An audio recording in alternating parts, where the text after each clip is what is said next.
Bobby Chemmanur international jeweller. അടിയന്തര പ്രാധാന്യത്തോടെ തെരുവുനായ് ശല്യം പരിഹരിക്കാനുള്ള നടപടി ഉണ്ടാവുമെന്ന് വാർഡ് കൗൺസിലർ സുനിത ഹരിദാസ്. ഒറ്റപ്പാലം കണ്ണിയമ്പുറം ആയുർവേദ ആശുപത്രി പരിസരത്തെ തെരുവുനായ്ക്കളുടെ ശല്യം ശ്രദ്ധയിൽപ്പെട്ടിട്ടുണ്ടെന്നും വാർഡിന്റെ പല ഭാഗത്തും ഇത്തരത്തിൽ തെരുവുനായ് ശല്യം അനുഭവപ്പെട്ടിട്ടുണ്ടെന്നും വാർഡ് കൗൺസിലർ സുനിത ഹരിദാസ്. അപകടകാരികളായ നായ്ക്കളെ കൊല്ലാമെന്നിരിക്കെ നഗരസഭയിൽ പരാതി നൽകി അടിയന്തര പ്രാധാന്യം നൽകേണ്ട സ്ഥലങ്ങളിൽ അതിവേഗം നടപടിയെടുക്കാനുള്ള പ്രവർത്തനം ഉണ്ടാവുമെന്നും സുനിത ഹരിദാസ് വ്യക്തമാക്കി. ആയുർവേദ ആശുപത്രിയുടെ ഭാഗത്ത് നായശല്യം ഒരാളൊഴിഞ്ഞ വീട്ടിൽ നിന്ന് പറഞ്ഞൊരു വാർത്ത ശ്രദ്ധയിൽപ്പെട്ടിട്ടുണ്ട്. അപ്പോൾ വാർഡിൽ തന്നെ പല ഭാഗങ്ങളിലും നായശല്യം ഉണ്ട്. കുട്ടികളുടെ പിന്നാലെ വന്നിട്ടും അങ്ങനെ നമുക്ക് പരാതി വന്നിട്ടുണ്ട്. ഇവിടെ മുനിസിപ്പാലിറ്റിയിൽ ഞാനത് അറിയിച്ചിട്ടുള്ളതാണ്. അപ്പോൾ ഇപ്പോൾ നമ്മൾ കൗൺസിലിൽ ഒരു തീരുമാനം ഉണ്ടായിട്ടുണ്ട്.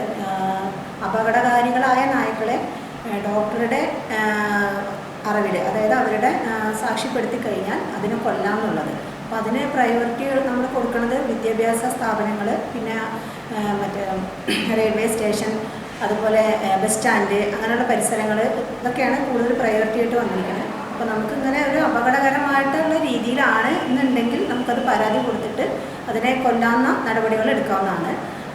അത് നമ്മൾ ഇപ്പോൾ ഓൾറെഡി അവിടെ വാർഡിൽ 2-3 കേസ് പറഞ്ഞിട്ടുണ്ട്. അപ്പോൾ പ്രയോറിറ്റി അനുസരിച്ച് തന്നെ അത് നമുക്ക് ചെയ്യാവുന്നതാണ്. അതിൽ വേണ്ടത് എന്താണെന്ന് വെച്ചാൽ ഞാൻ അതിനനുസരിച്ച് ഇവിടെ കത്തും കാര്യങ്ങളും കൊടുത്തു. കഴിഞ്ഞ ദിവസം കണ്ണിയമ്പുറം ആയുർവേദ ആശുപത്രി പരിസരത്തെ തെരുവുനായ് ശല്യം ചൂണ്ടിക്കാണിച്ചുകൊണ്ട് ACV വാർത്ത നൽകിയിരുന്നു. ചികിത്സയ്ക്കെത്തുന്ന രോഗികൾക്കും കൂട്ടിരിപ്പുകാർക്കും പ്രദേശവാസികൾക്കും ഉണ്ടാവുന്ന ബുദ്ധിമുട്ടും ചികിത്സയ്ക്കായി എത്തുന്ന വയോജനങ്ങൾ, സ്ത്രീകൾ, കുട്ടികൾ എന്നിവരുടെ സുരക്ഷയും മുൻനിർത്തി ഈ പ്രശ്നം പരിഹരിക്കണമെന്ന ജനങ്ങളുടെ ആവശ്യം ACV വാർത്തയാക്കിയതോടെയാണ് കൗൺസിലർ മറുപടിയുമായി രംഗത്തെത്തിയത്.